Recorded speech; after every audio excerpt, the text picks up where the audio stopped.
Ito na naman siya, oh. Yung mystery girl ko na. Padala na naman ng text message. Ano, may kabaduyan talaga yung mga pinapatulan mo. No? Out of the blue. You wouldn't let it be broken Pero may apart. text message niya.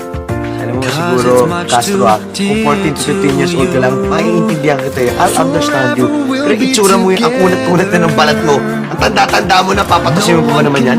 Parang, alam mo, Castro, yung mga ganyan, mga pa-text-text na ganyan, yung mga mababait-bait na ganyan, ha? Yan yung mga pangit. Pangit na walang pag-asa makakausap at makakilala ng mga katulad natin mga gwapo, di ba?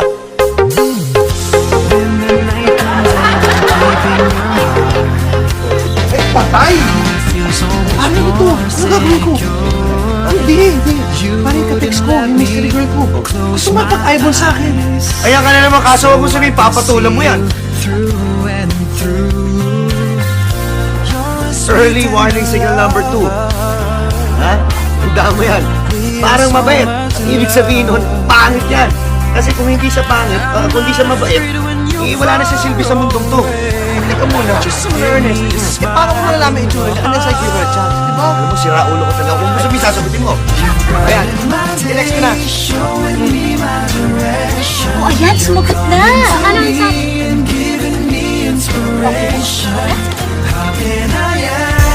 Alam mo na, umalis na tayo. Di ba ka nakasabihin? Hoy, sige, usapan tayo. Tapos sabihin mo yung Ano ba naman, Carl? Kanina pa ako nandito.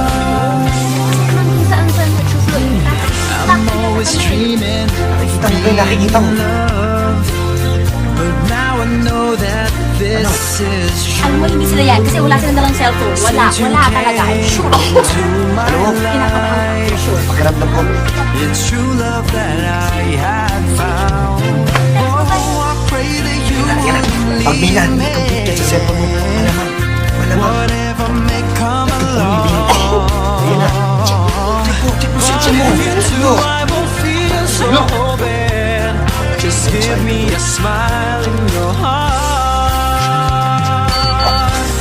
You brighten my day, showing me my direction. You're coming to me and giving me inspiration.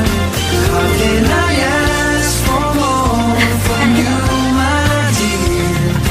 Maybe just a smile in your heart.